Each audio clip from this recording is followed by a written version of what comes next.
Video பார்க்குற எல்லாருக்கும் வணக்கம் நண்பா. எல்லாரும் எப்படி இருக்கீங்க? நேற்றுக்கு ரா முடிஞ்ச உடனே நம்ம ரோமன் ரெயின்ஸு ஹீட் மூமெண்ட்லாம் போட்டிருக்காருங்க. இதை தவிர்த்து CM bank heavy weight champion ஆகிறது உறுதியாயிருச்சான். அண்ட் மோர் அப்டேட்ஸை பற்றி இன்றைக்கான வீடியோவில் பார்க்கலாம். மறக்காமல் சேனலுக்கு ஃபஸ்ட் டைம் வந்திருக்கோங்க, சப்ஸ்கிரைப் பண்ணிக்கோங்க, பெல் ஐக்கானை கிளிக் பண்ணி வச்சுக்கோங்க. தினமும் போடுற ரெஸ்லிங் செய்திகளை தமிழ் மொழியில் தெரிஞ்சுக்கோங்க. ரோமன் ரெயின்ஸ் எப்படி எப்போவுமே ஒரு கெத்தான ஆள். ஆக்சுவலி ரோமன் ரெயின்ஸ் நடையிலிருந்து உடையிலிருந்து எல்லாமே பார்த்தீங்கன்னா கம்பீரமாக இருக்கும்.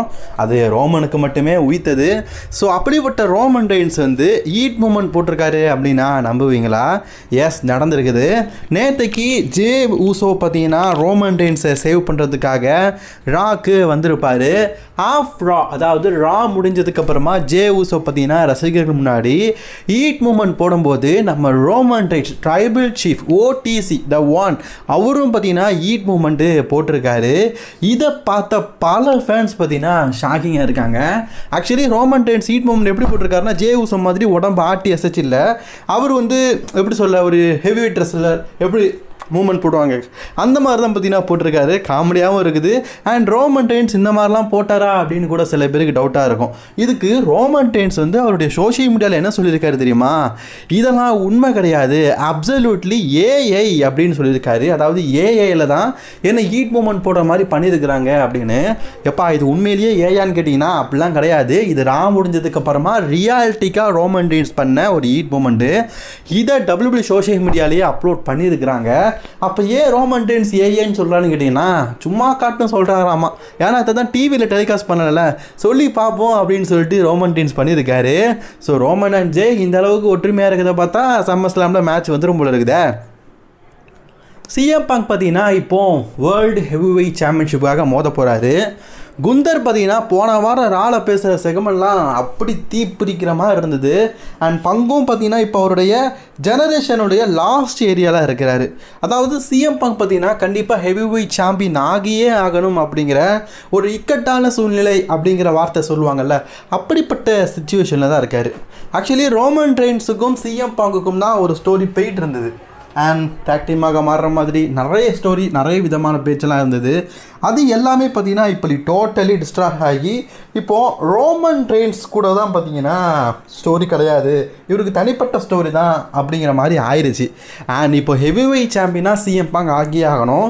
ஆக்சுவலி டபிள்யூபிள்யூக்கு வரும்போதே சிஎம் பாங்க் வரும்போதே ரசல்மேனியாவில் உங்களுக்கு மெயின் ஈவெண்ட் தரோம், ஹெவி வெயிட் சாம்பியன்ஷிப்பை வின் பண்ண வைக்கிறோம் செத் ராலின்ஸ் கூட அப்படிங்கிற மாதிரி காட்டினாங்க.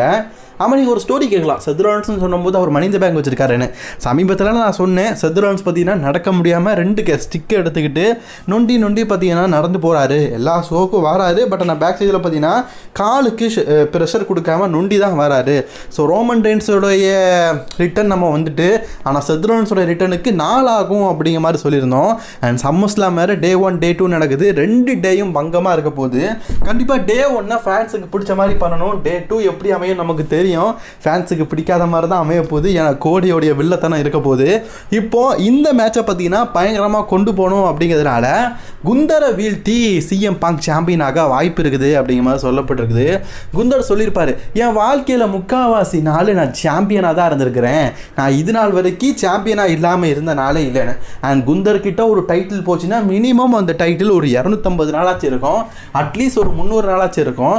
ஏன் இன்டர் கான்டினென்டல் சாம்பியன்ஷிப்பு, அதுக்கு முன்னாடி யூகே சாம்பியன்ஷிப்லாம் பார்த்தீங்கன்னா கிட்டத்தட்ட அவர் டபிள்யூபிள்யூவில் வின் பண்ணதே பார்த்தீங்கன்னா 2 ஹெவி வெயிட் சாம்பியன்ஷிப்பு, ஒரு இன்டர் கான்டினென்டல் சாம்பியன்ஷிப்பு, அதுக்கப்புறமா NXTயில் யூகே சாம்பியன்ஷிப்பு, மொத்தமாக 4 சாம்பியன்ஷிப். அந்த 4 சாம்பியன்ஷிப்பில் அவர் டபிள்யூபிள்யூ வந்து 1500 நாளில் 1400 நாள் கிட்ட 1300 நாள் கிட்ட பார்த்தீங்கன்னா அவர் வந்து சாம்பியனாக தான் இருந்திருக்காராம்.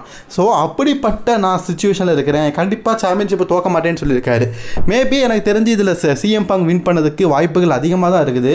குந்தர் வந்து இப்போ தோத்துட்டு அவர் வந்து யூனிவர்சல் சாம்பியன்ஷிப் பக்கமாகவோ அல்லது மிட்கார்டில் அடுத்த ஒரு டைட்டில் பக்கமாகவோ போக வாய்ப்பு இருக்குது. நீங்கள் கேட்கலாம், மணி இந்த பேங்கோடைய நிலைமை என்ன ஆகும், மணி இந்த பேங்கை சம்மர் ஸ்லாமில் கேட்சிங் பண்ண மாட்டாங்களான்னு. அதுக்கு தான் பார்லிமெண்ட் சொல்லியிருந்தார்ல, மணி இந்த பேங்கோடைய வேலிடிட்டி 1 வருஷம் இருக்குன்னு. ஆக்சுவலி சிஎம் பாங்கு கிட்ட ஆட்டோமேட்டிக்காக சாம்பியன்ஷிப் போயிட்டனாலே சிஎம் பாங்குக்கும் செத் ராலின்ஸ்க்குமான ஃபியூடை நல்லாவே கொண்டு போகலாம். ஏன்னா எப்போ வேணாலும் செத் ராலின்ஸ் கேஷிங் பண்ணலாம். அந்த மூமெண்ட்டை வச்சு அந்த ஸ்டோரியை பார்த்தீங்கன்னா பெருசாக கொண்டு போகலாம். மேபி எனக்கு தெரிஞ்சு இந்த வருஷம் சம்மர் ஸ்லாமில் நம்ம CM bank heavy weight champion ஆகலாம். ஒரு பெரிய ரெஸ்லர்கிட்ட இந்த ஹெவி வெயிட் சாம்பியன்ஷிப் போய் ரொம்ப நாள் ஆச்சு. ஏன்னா பெரிய ரெஸ்லர்னால் நம்ம சிஎம் பாங்க்கு கண்டிப்பாக சொல்லலாம். செத்ரோன்ஸ்ட ஹெவி வெயிட் சாம்பியன்ஷிப் போனதுக்கப்புறமா ட்ரூ மெக்கின்டர் வின் பண்ணார். அதுக்கப்புறம் வின் பண்ண எல்லாருமே பார்த்தீங்கன்னா புதிய முக ரெஸ்லர்கள், அதாவது அப்பர் ரெஸ்லிங் கம்பெனியில் ஜாயின் பண்ணி கொஞ்சம் வளர்ந்து வர ரெஸ்லர்ஸ் கிட்ட தான் சாம்பியன்ஷிப் போயிட்டு இருந்தது. ஆனால் சிஎம் பாங் மாதிரி முன்னாள் WWE சாம்பியன் அப்படிப்பட்ட ரெஸ்லர், முன்னாள் பெரிய ரெஸ்லர் அப்படிப்பட்ட ரெஸ்லர் கிட்ட இந்த ஹெவி வெயிட் சாம்பியன்ஷிப் போல, ரோமன் ரெய்ன்ஸ் மாதிரி ரெஸ்லர்ஸ் கிட்ட போல இப்போ சிஎம் பாங் கிட்ட போச்சுன்னா கண்டிப்பாக இந்த சாம்பியன்ஷிப் நல்லா இருக்கும். அதுக்காக தான் நானும் வெயிட் பண்ணுறேன், பாப்போம் என்ன பண்ணுறாங்கன்னு. ஸோ அடுத்த செய்தி நம்ம இதை பற்றி பார்க்க போகிறோம் அப்படின்னு கேட்டிங்கன்னா, NXTல இன்றைக்கி நடந்த தரமான சம்பவம். ஆக்சுவலி பொதுவாகவே WWEல ஒரு டைட்டில் இருக்குன்னா அமெரிக்காவை ரெப்ரஸ் பண்ணுற மாதிரி தான் ஒரு சாம்பியன்ஷிப் இருக்கும். இப்போ NXTல கூட மிட்கார்ட் டைட்டில் இருக்குன்னா அதுக்கு பார்த்தீங்கன்னா எப்படி கன்வெர்ட் பேர் வச்சுருக்காங்கன்னா நார்த் அமெரிக்கன் சாம்பியன்ஷிப், அதாவது நார்த் அமெரிக்காவை குறிக்கிற மாதிரி. ஸோ அது அமெரிக்கன் சாம்பியன்ஷிப் அப்படிங்கிற பேரில் தான் வச்சுருக்கிறாங்க. ஆனால் ஈத்தன் பேஜ் இப்போ ஒரு கனடியன் ரெஸ்லர்ஸ், ஆக்சுவலி சாம்பியன்ஷிப்பை எல்லா கனடியன் ரெஸ்லர்ஸும் வச்சுருப்பாங்க. ஸோ அவங்க கொடியை காட்டுறது ரெப்ரஸ் பண்ணுறதுலாம் பெரிய விஷயம் கிடையாது. ஆனால் இன்னைக்கு ஈத்தன் பேஜ் பண்ண கஸ்டமேட் நார்த் அமெரிக்கன் சாம்பியன்ஷிப் பல பேரால் பேசப்பட்டிருக்குது.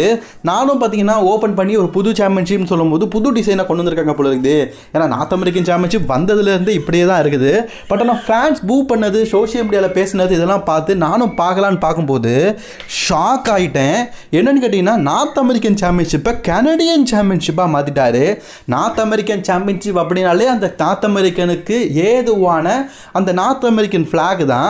அந்த ஃப்ளாகோடைய டிசைனிங்கில் பார்த்தீங்கன்னா டோட்டலி அந்த பெல்ட்டோடைய டிசைனிங்கை பார்த்தீங்கன்னா நார்த் அமெரிக்கன் டிசைனிங்கில் பண்ணி சென்ட்ரலில் பார்த்தீங்கன்னா நார்த் அமெரிக்கன் சாம்பியன்ஷிப்பில் பழைய லோகோ இருக்க மாதிரி இருக்குது. அதாவது இந்த நார்த் அமெரிக்கன் சாம்பியன்ஷிப்பை முழுக்க முழுக்க பார்த்தீங்கன்னா நார்த் அமெரிக்கன் சாம்பியன்ஷிப் இல்லாமல் கனடியன் சாம்பியன்ஷிப் மாதிரி டிசைனிங் பண்ணியிருக்காரு. அது மட்டும் இல்லாமல் சாண்டரா மெரோவில் இதை பார்த்து கோவப்பட்டு, உங்களுக்கு எல்லாருக்குமே தெரியும் சாண்டரா மெரோ யாருன்னு. அவர் வந்து டிஎனுடைய ஜிஎம்மாக இருக்கார். ஸோ அவரும் வந்து நான் நெக்ஸ்ட் வீக் வந்து NXTல வந்து இந்த சாம்பியன்ஷிப்பாக சேலஞ்ச் பண்ணுறேன் அப்படிங்கிற மாதிரி சொல்லியிருக்காரு.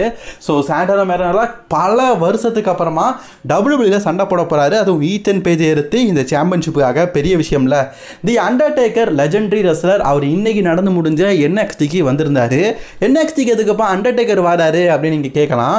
ஸோ இன்னைக்கு அண்டர்டேக்கர் பார்த்தீங்கன்னா ஒரு ஸ்பெஷல் ஸ்பீச்சாக பார்த்தீங்கன்னா டிஎன்ஐயோடைய சாம்பியனான டிஎன்ஐ ஹெவி வெயிட் சாம்பியனான ட்ரிக் வில்லியம்ஸ் அகேன்ஸ்ட் தான் பேச போகிறாரு. ஆக்சுவலி இந்த ட்ரிக் வில்லியம்ஸ் வேறு லெவலில் போயிட்டுருக்காங்க.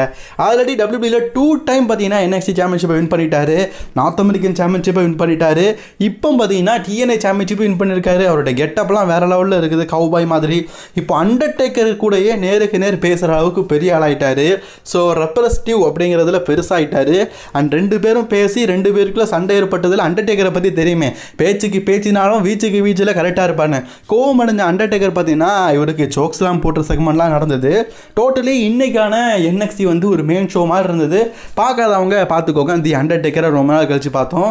ஓகே, இன்னைக்கான ரெஸ்லிங் சேவல் தான் பிடிச்சிருந்த ஷேர் பண்ணிக்கோங்க. பார்க்க சேனலை சப்ஸ்கிரைப் பண்ணிக்கோங்க.